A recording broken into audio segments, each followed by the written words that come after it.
The Discourses of Christ of the Last Days.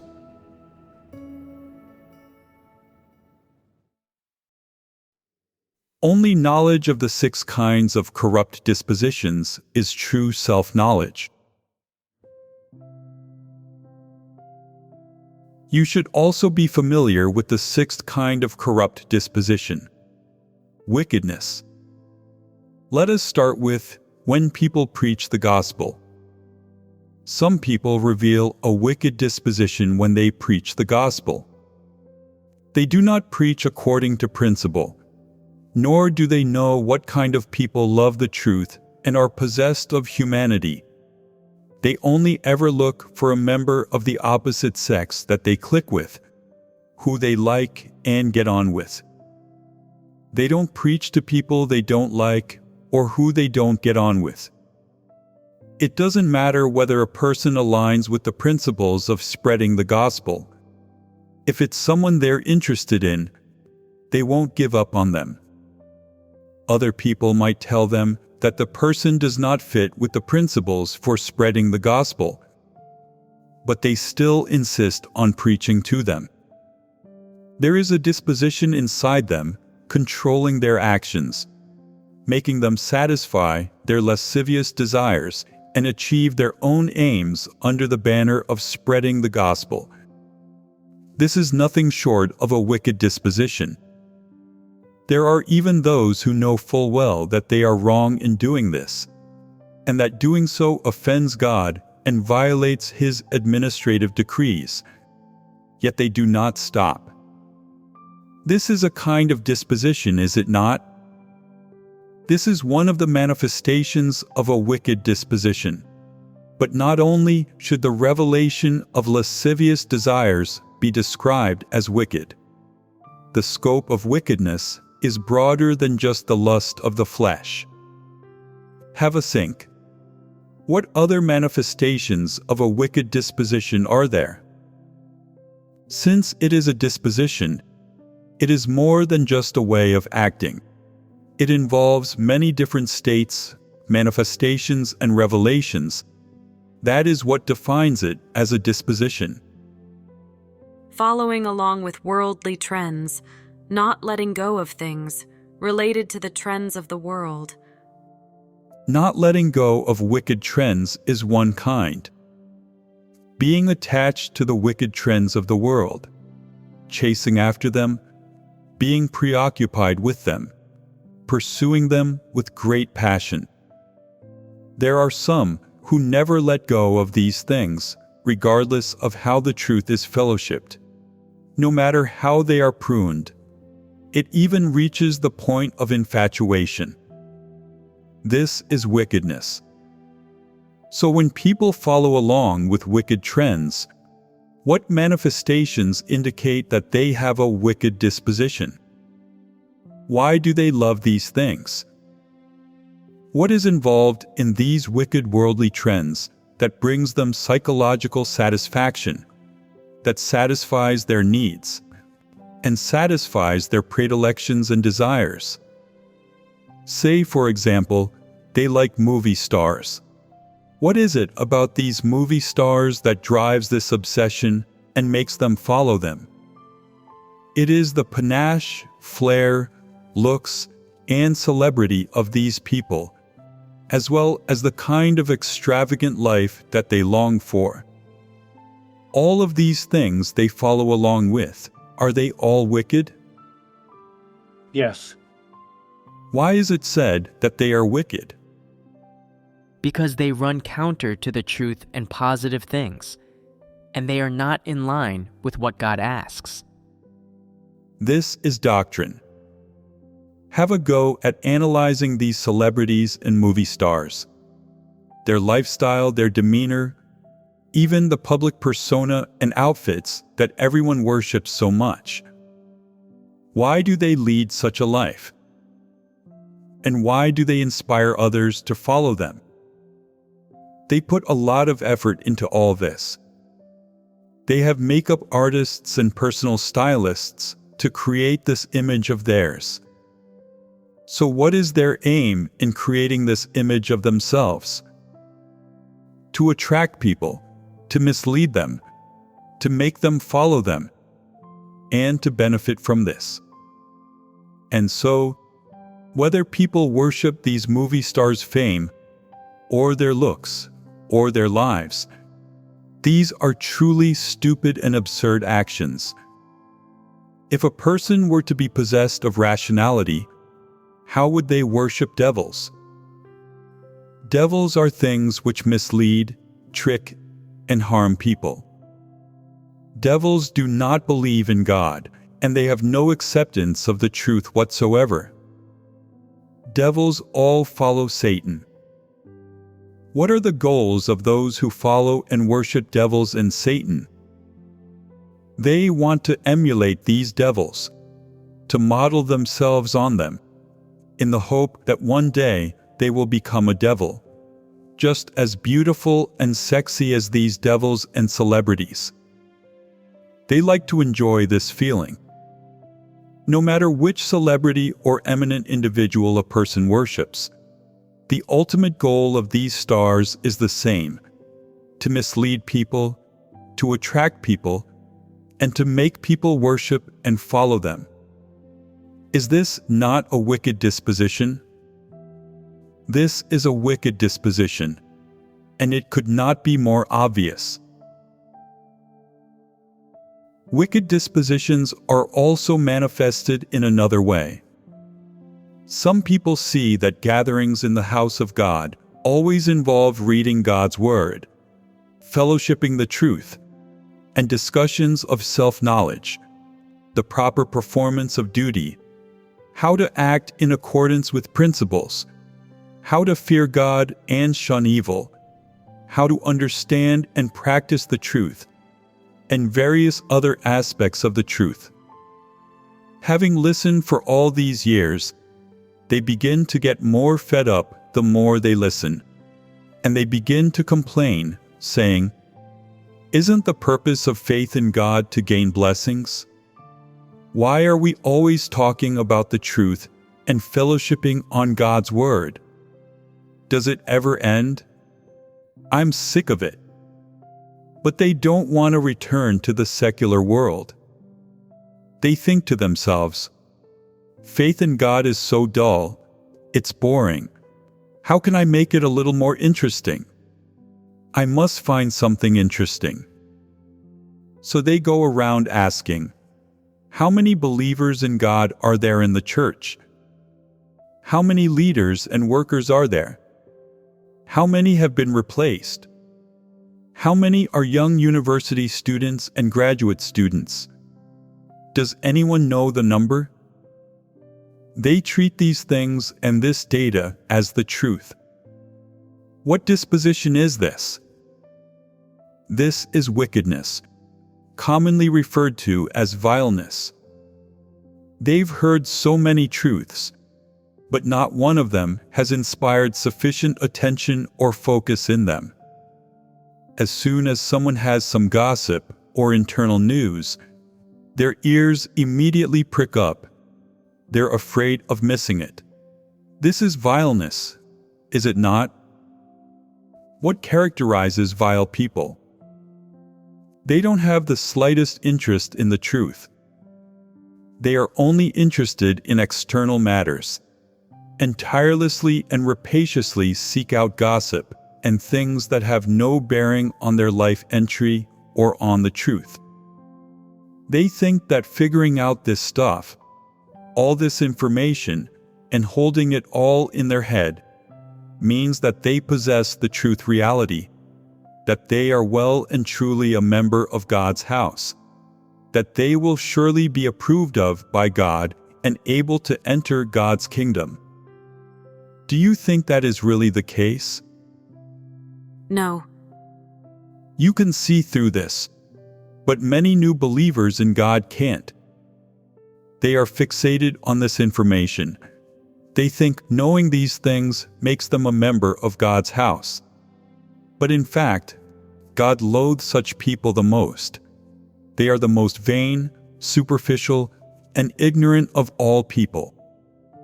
God has become flesh in the last days to do the work of judging and purifying people, the effect of which is to give people the truth as life.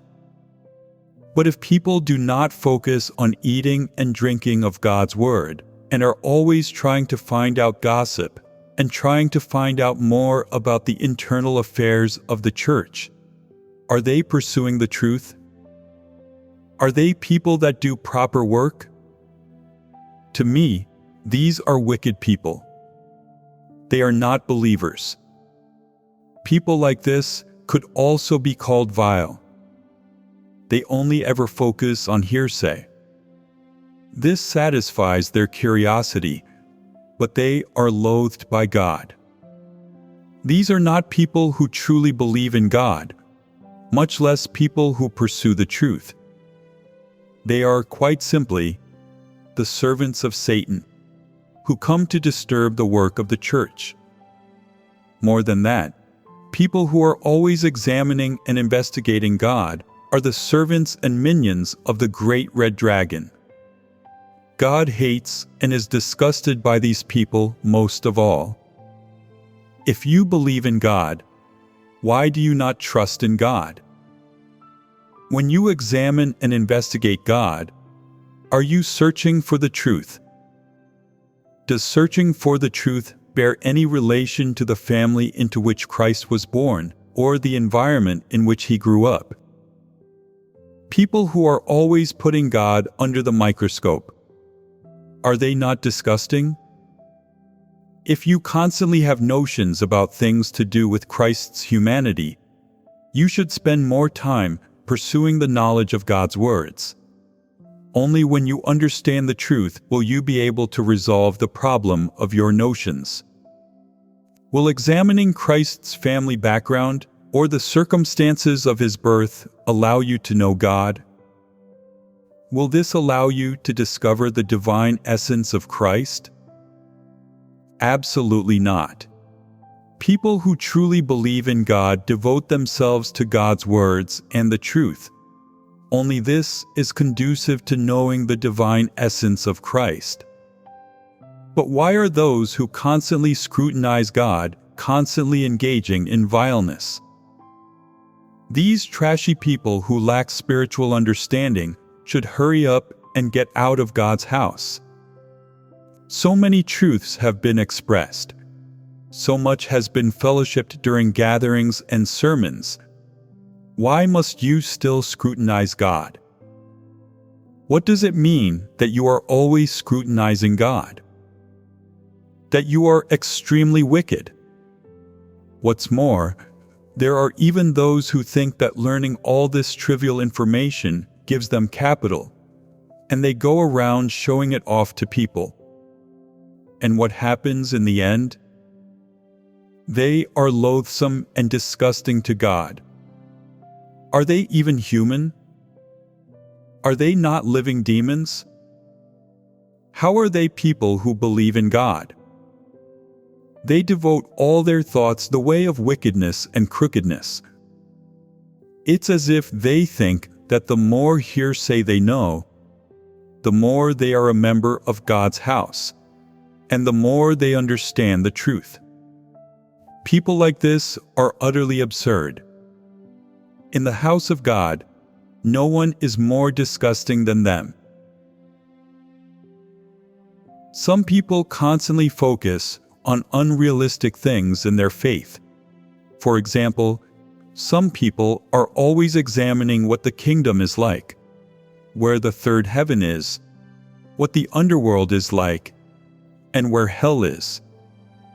They are always examining mysteries instead of focusing on life entry. This is vileness. It is wickedness. No matter how many sermons and fellowship they hear, there are those who still don't understand just what the truth is, nor are they aware of how they should put it into practice. Whenever they have time, they probe into God's word, poring over the wording, searching for some kind of sensation, and they are also always scrutinizing whether God's words have been fulfilled. If they have, They believe that this is the work of God, and if they haven't, they deny that this is the work of God. Are they not absurd? Is this not vileness? Are people always able to see when God's words have been fulfilled? People are not necessarily able to see when some of God's words have been fulfilled. Some of His words, to people, don't seem to have been fulfilled, but to God they have been. People have no way of seeing these things clearly. They're lucky if they can comprehend even 20%. Some people spend the whole time studying God's Word, but pay no attention to practicing the truth or entering reality. Is this not disregarding one's proper duties? They've heard so many truths, yet still do not understand them, and they are constantly searching for proof of prophecies being fulfilled, treating this as their life and motivation. For example, when some people pray, they say things like, "God, if you wish me to do this, make me wake up at 6 o'clock tomorrow morning. If you do not, let me sleep until 7. This is often the way they act. They use this as a principle of theirs, practicing it as if it were the truth. This is called vileness. In their actions, they always rely on feelings, focusing on the supernatural, relying on hearsay, and other unrealistic things. They are constantly focusing their energy on vile things. This is wickedness. No matter how you fellowship the truth with them, they think the truth has no use and is not as accurate as relying on feelings or validation through comparison. This is vileness. They don't believe that God holds sovereignty over and arranges people's fates, and though they say they acknowledge that God's words are the truth, in their hearts they still do not accept the truth. They never see things through God's words. If someone well-known says something, they believe it is the truth and go along with it. If a fortune teller or face reader tells them they will be promoted to manager next year, they believe them. Is this not vileness?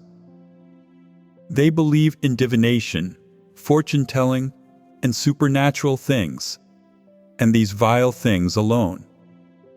It's just like how some people say, "I understand all the truths, but I just can't put them into practice."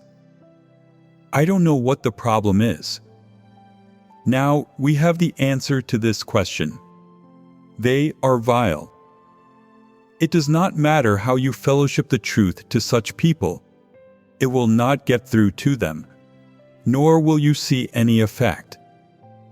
These people are not only averse to the truth, but also possessed of a wicked disposition. What's the most important manifestation of being averse to the truth? It's that a person understands the truth, but they do not put it into practice. They do not want to hear it. They resist and resent it. They know that the truth is right and good, but they don't put it into practice.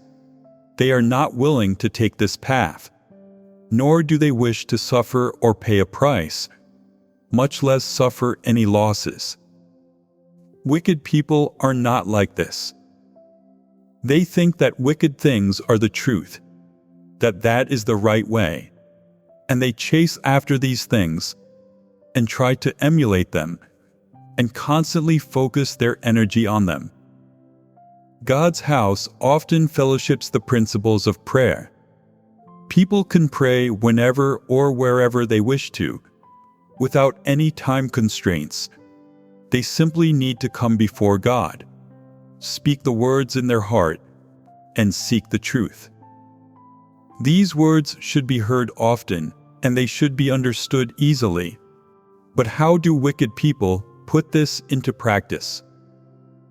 Every morning during the dawn chorus, they unfailingly face south, get down on both knees, and put both hands on the ground, prostrating themselves in prayer before God as much as they can. They think that only at such times will God be able to hear their prayer, because this is when God isn't busy, He has time, and so He listens. Isn't this ridiculous? Isn't it wicked?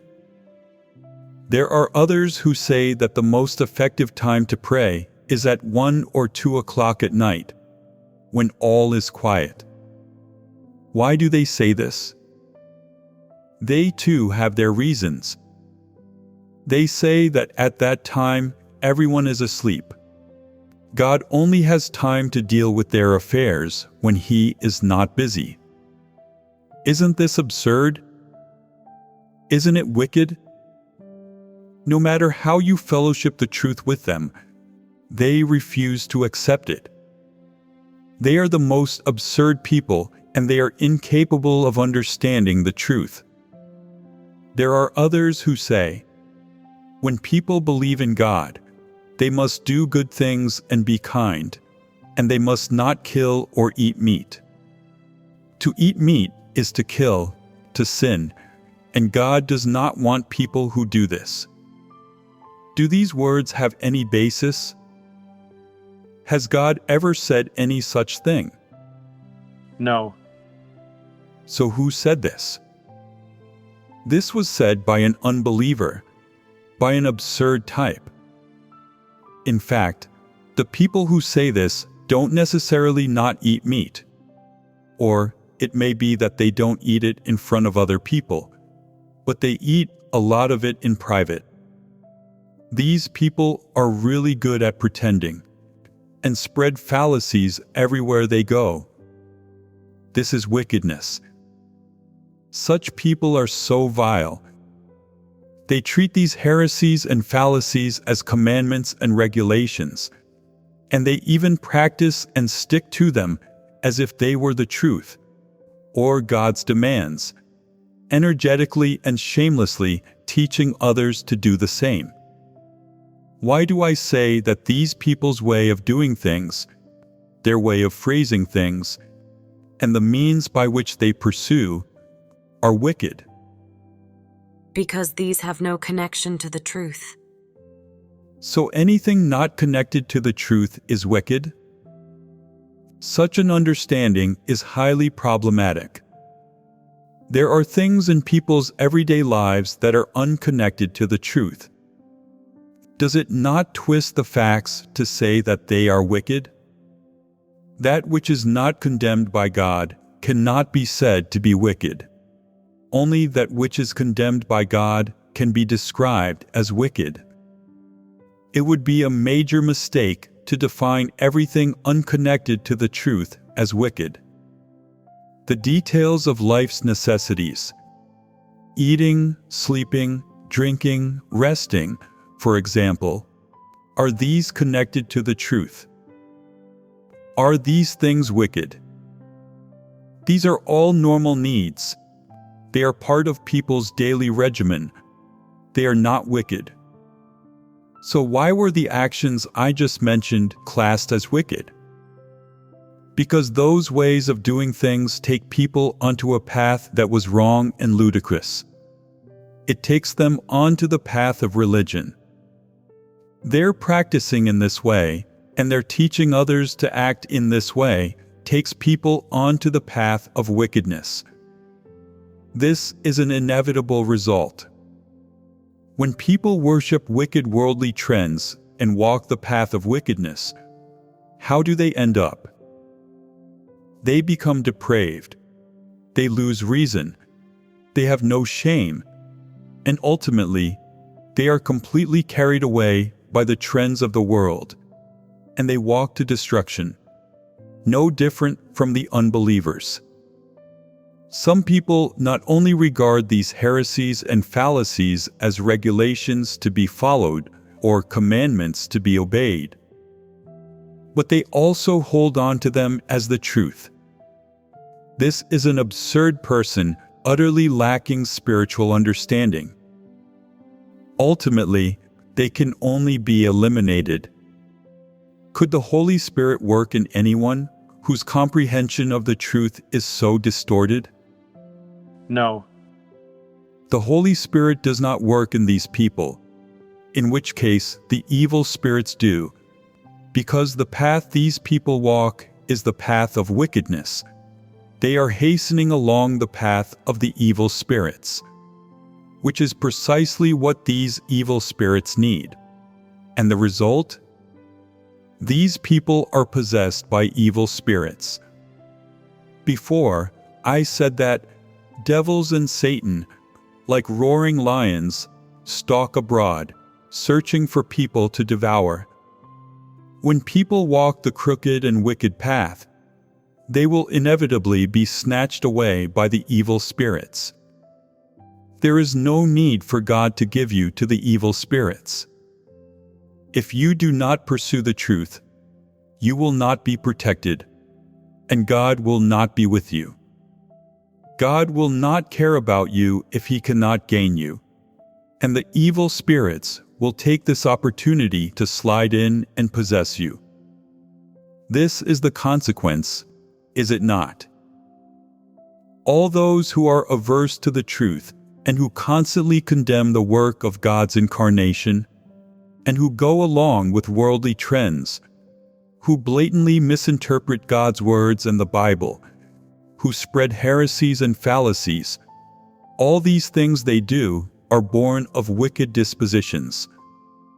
Some people pursue spirituality, and because their understanding is distorted, they concoct many fallacies to mislead people, and they become utopians and theorists, which is also committing vileness. They are wicked people. Like the Pharisees, everything they did was hypocritical.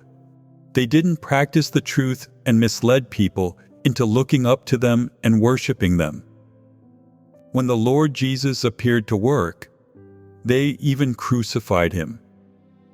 This was wicked, and in the end, they were cursed by God.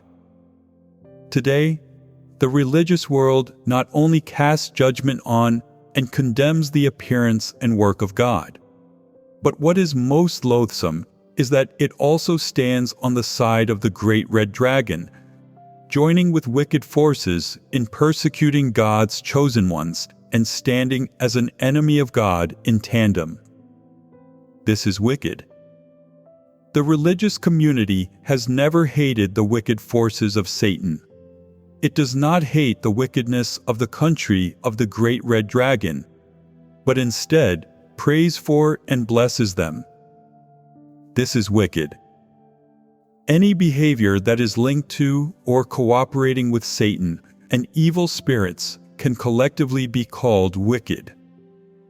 Those ways of practicing that are truly deviant, evil, extreme, and immoderate, these are wicked too. Some people constantly misunderstand God, and these misunderstandings cannot be cleared up no matter how the truth is fellowshiped to them. They are always preaching their own reasoning, insisting on their own fallacies. And is there not a little wickedness to this too? Some people have notions about God. After the truth has been fellowshipped to them multiple times, they say they understand, and that their notions have been cleared up. Yet afterward, they still stick to their notions, are always negative, and cling tightly to their own excuses. This is wicked, is it not? This, too, is a kind of wickedness. In some, anyone who has done something unreasonable and refuses to accept it no matter how the truth is fellowshipped to them is vile and is somewhat wicked. It is not easy for these people who have wicked dispositions to be saved by God, because they cannot accept the truth and refuse to let go of their wicked fallacies. There really is nothing that can be done for them. We have just fellowshipped a total of 6 dispositions: intransigence, arrogance, deceitfulness, being averse to the truth, viciousness, and wickedness. Has dissecting these 6 dispositions given you a new knowledge and understanding of changes in disposition? Just what are changes in disposition? Does this mean getting rid of a certain flaw, rectifying a certain behavior, or changing a certain character trait? Absolutely not. So are you now a little clearer about just what disposition refers to? Can these 6 dispositions be described as the corrupt dispositions of man, as the nature essence of man? Yes. Are these 6 dispositions positive things or negative things? Negative things. They are quite simply the corrupt dispositions of man. They are the main facets of man's corrupt dispositions. Not one of these corrupt dispositions is not hostile to God and the truth, and not one of them is something positive. Therefore, these 6 dispositions are 6 aspects, which are collectively referred to as corrupt disposition. Corrupt dispositions are the nature essence of man. How can essence be explained? Essence refers to the nature of man. The nature of man means the things that man relies on for their existence, the things that govern how they live. People live by their natures. No matter what you live out, what your goals and direction are, what rules you live by, your nature essence does not change. This is inarguable. And so, when you do not possess the truth, and you live by relying on these corrupt dispositions, everything you live out is against God, contrary to the truth, and at odds with God's will. You should understand this now. Can people attain salvation if their dispositions do not change? No. That would be impossible. So, if people's dispositions do not change, can they be compatible with God? It would be extremely difficult. When it comes to these 6 dispositions, regardless of which one it is, and irrespective of the extent to what is manifested or revealed in you, if you are not able to free yourself from the constraints of these corrupt dispositions, then regardless of what the motives or aims of your actions are, and whether you are acting deliberately or not, the nature of all you do will inevitably be against God, and will inevitably be condemned by God, which is an extremely serious consequence. Is being condemned by God what everyone who believes in God ultimately wishes for? No. And since this is not an outcome that people wish for, what is most important for them to do?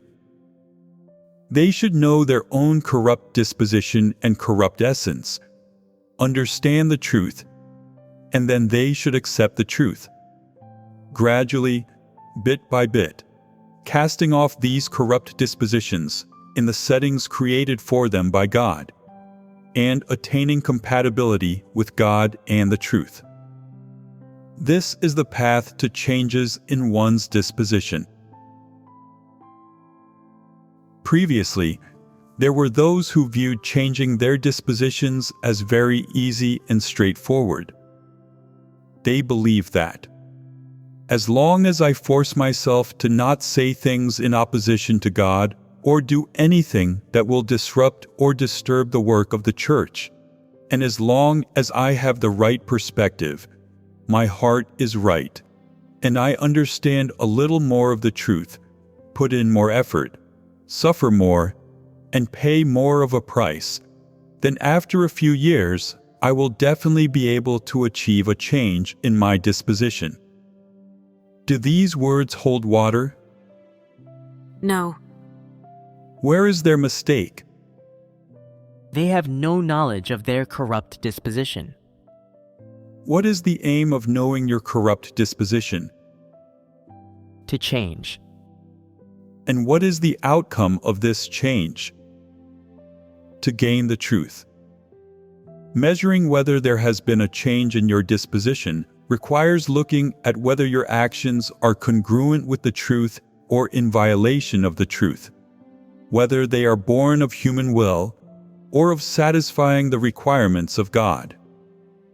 To see the extent to which your disposition has changed is to look at whether you can reflect on yourself and rebel against your flesh, motives, ambitions, and desires when you reveal a corrupt disposition, and whether you can practice in accordance with the truth when you do this. The extent of your ability to practice in accordance with the truth and God's words, and whether your practice is completely in line with the standards of the truth, prove how great the change in your disposition has been. This is proportional. Take the intransigent disposition, for example. At the start, when there hadn't been any change in your disposition, you did not understand the truth, nor were you aware that you had an intransigent disposition. And when you heard the truth, you thought to yourself, how can the truth always lay bare people's scars? After hearing it, you felt that God's words were right. But if, after 1 or 2 years, you have not taken any of them to heart, if you have not accepted any of them, then this is intransigence, is it not? If, after 2 or 3 years, there has been no acceptance, if there has been no change in the state within you, and though you have not fallen behind in performing your duty, and you have suffered much, your intransigent state has not been resolved at all or lessened in the slightest, then has there been any change in this aspect of your disposition? No. Then why are you running about and working? Regardless of the reason you do so, you are running about and working blindly, because you have run about this much and worked this much, and yet there has not been the slightest change in your disposition, until a day comes when you suddenly think to yourself, how is it that I am unable to speak even a single word of testimony? My life disposition hasn't changed at all. At this time, you feel just how serious this problem is, and you think to yourself, I am truly rebellious and intransigent. I am not a person who pursues the truth. I hold no place for God within my heart. How can this be called faith in God? I have believed in God for several years, yet still do not live out the image of man, nor is my heart close to God. I have not taken God's words to heart either, nor do I have any sense of reproach or inclination to repent when I do something wrong. Is this not intransigence? Am I not a son of rebellion? You feel troubled. And what does it mean that you feel troubled? It means that you wish to repent. You are aware of your own intransigence and rebelliousness. And at this time, your disposition begins to change. Without realizing it, there are certain thoughts and desires within your consciousness that you want to change, and you no longer find yourself at an impasse with God. You find yourself wanting to improve your relationship with God, to no longer be so intransigent, to be able to put God's words into practice in your everyday life, to practice them as the truth principles. You have this consciousness. It is good that you are conscious of these things, but does it mean you will be able to change straight away? You must go through several years of experience, during which time you will have an ever clearer awareness in your heart, and you will have a powerful need. And in your heart, you will think to yourself, "This isn't right. I must stop wasting my time. I must pursue the truth. I must do something proper. In the past, I've been neglecting my proper duties, only thinking about material things like food and clothing, and I was only pursuing fame and gain. As a result, I've gained no truth at all. I regret this, and I must repent." At this point, you embark on the right path of faith in God. So long as people begin to focus on practicing the truth, does this not take them a step closer to changes in their disposition? No matter how long you have believed in God, if you can sense your own turbidity, that you have always just been drifting along, and that after several years of just drifting along, you have gained nothing, and you still feel empty, and if this makes you feel uncomfortable, and you begin to reflect on yourself, and you feel that not pursuing the truth is wasting time, then, at such a time, you will realize that God's words of exhortations are His love for man, and you will hate yourself for not listening to God's words and for being so lacking in conscience and reason. You will feel regret, and then you will want to conduct yourself anew and to truly live before God. And you will say to yourself, "I cannot hurt God anymore. God has spoken so much, and every word has been for the benefit of man and to point man on the right way. God is so lovely and so worthy of man's love." This is the beginning of people's transformation. It is such a good thing to have this appreciation. If you are so numb that you don't even know these things, then you are in trouble, aren't you? Today, people realize that the key to faith in God is reading more of God's words, that understanding the truth is most important of all, that understanding the truth and knowing oneself is crucial, and that only being able to practice the truth and make the truth their reality is entering the right track of faith in God. So how many years of experience do you think you must have in order to have this knowledge and feeling in your heart? People who are shrewd, who are insightful, who have a strong desire for God, such people may be able to turn themselves around in 1 or 2 years and begin entry. But people who are muddle-headed, who are numb and dull-witted, who lack insight, will pass 3 or 5 years in a daze, unaware that they haven't gained anything. If they perform their duties with enthusiasm, they may pass more than 10 years in a daze and still make no obvious gains or be able to speak on their experiential testimonies. It is not until they are sent away or eliminated that they finally wake up and think to themselves, "I really don't have any truth reality. I really haven't been a person who pursues the truth." Is their awakening not a little late by this point? Some people drift along in a daze, constantly hoping for the day of God to come, but not pursuing the truth at all. As a result, more than 10 years pass without them making any gains or being able to share any testimony. It is only once they are harshly pruned and warned that they finally feel God's words pierce their heart. How intransigent their hearts are! How is it okay for them not to be pruned and punished? How is it okay for them not to be severely disciplined?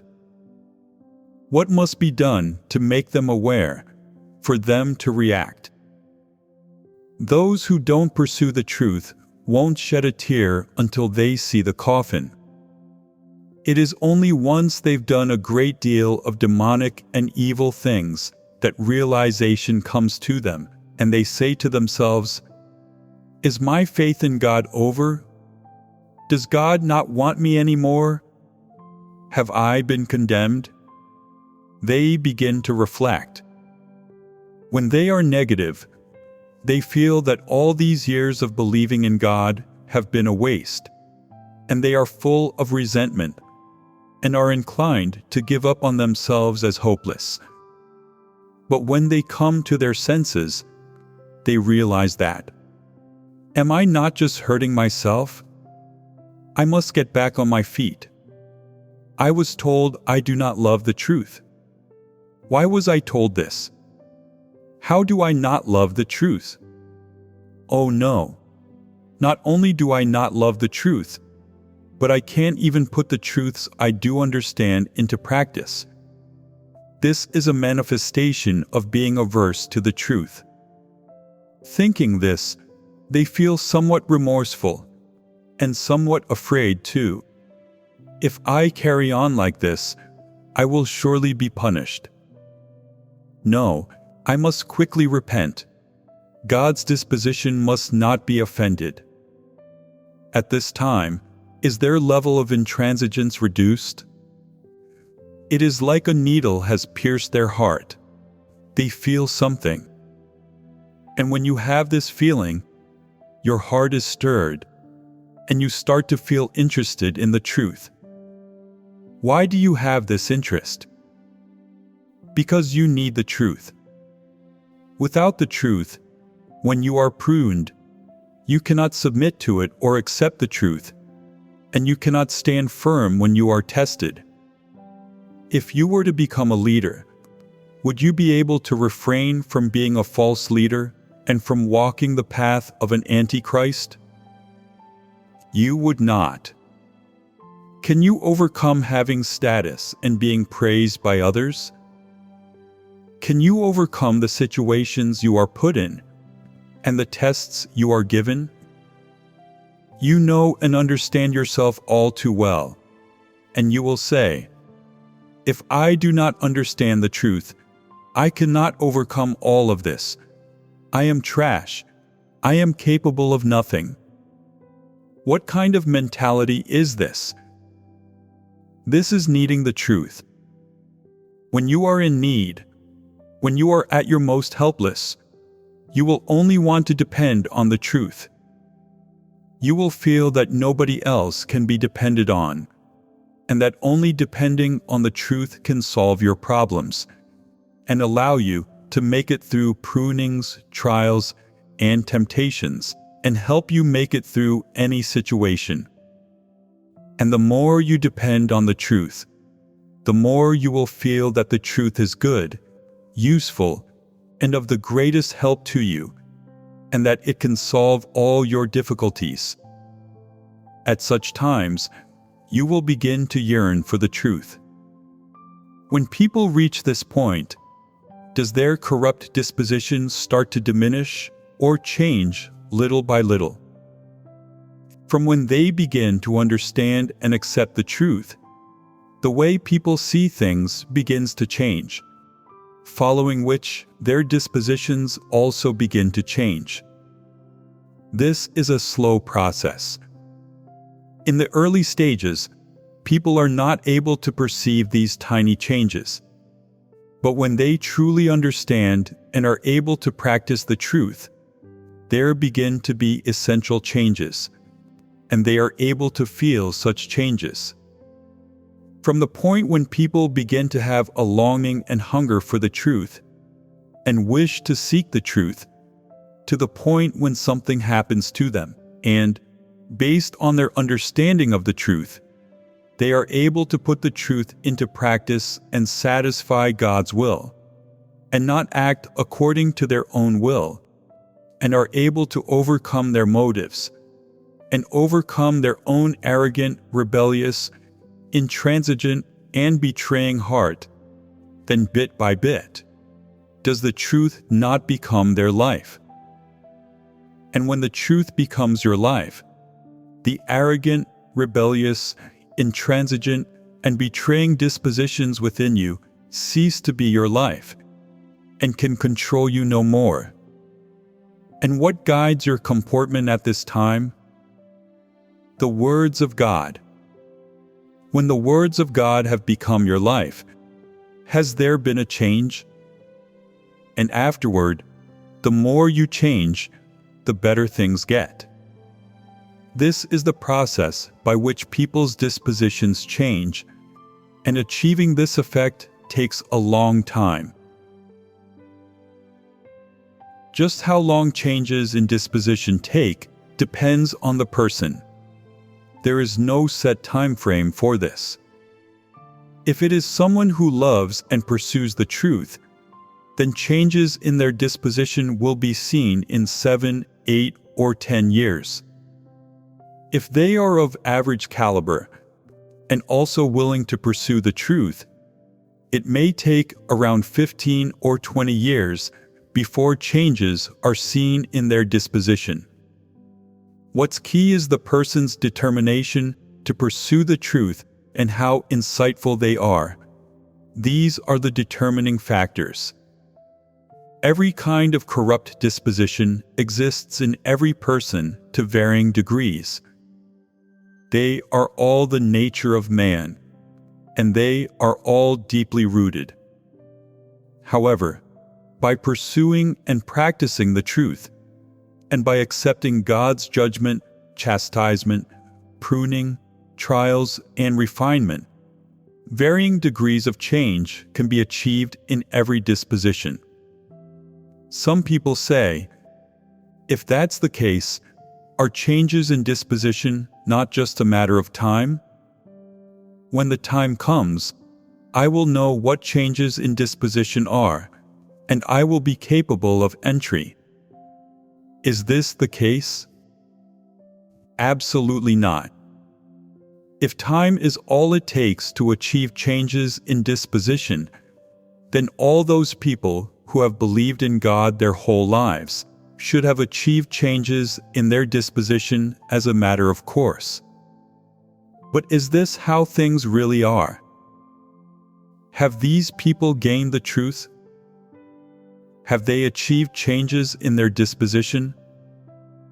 They have not. People who believe in God are as numerous as hairs on an ox, but those whose dispositions have changed are as rare as unicorns. For people's dispositions to truly change, they must rely on pursuing the truth to achieve this. They are made perfect by relying on the work of the Holy Spirit. Changes in disposition are achieved through pursuing the truth. On the one hand, people must pay a price. They must pay a price when it comes to pursuing the truth, and no amount of hardship in order to gain the truth is too small. In addition, they must be validated by God as the right kind of person, a person who is kind-hearted, and a person who truly loves God, for the Holy Spirit to work and make them perfect. People's cooperation is indispensable, but gaining the work of the Holy Spirit is even more crucial. If people do not pursue or love the truth, if they never know to heed God's will, much less to love God, if they have no sense of burden toward the work of the church, and no love toward others, and if in particular, they have no loyalty when performing their duty, then they are not beloved of God, and can never be made perfect by God. So people must not make blind assertions, but must understand God's will. Regardless of what God says or does, they must be able to submit, and to protect the work of the church, their hearts must be right, and only then can the Holy Spirit work. If people wish to pursue being perfected by God, then they must have a heart that loves God, a heart that submits to God, a heart that fears God, and when performing their duty, they must be loyal to God and bring satisfaction to God. Only then will they be able to gain the work of the Holy Spirit. When people have the work of the Holy Spirit, they are enlightened when they read God's words. They have a path to practice the truth and principles in the performance of their duty. God guides them when they are in trouble, and their hearts are joyous and at peace no matter how much they suffer. As they undergo the guidance of the Holy Spirit in this way for 10 or 20 years, without even noticing it, they will change. The sooner the change, the sooner the peace.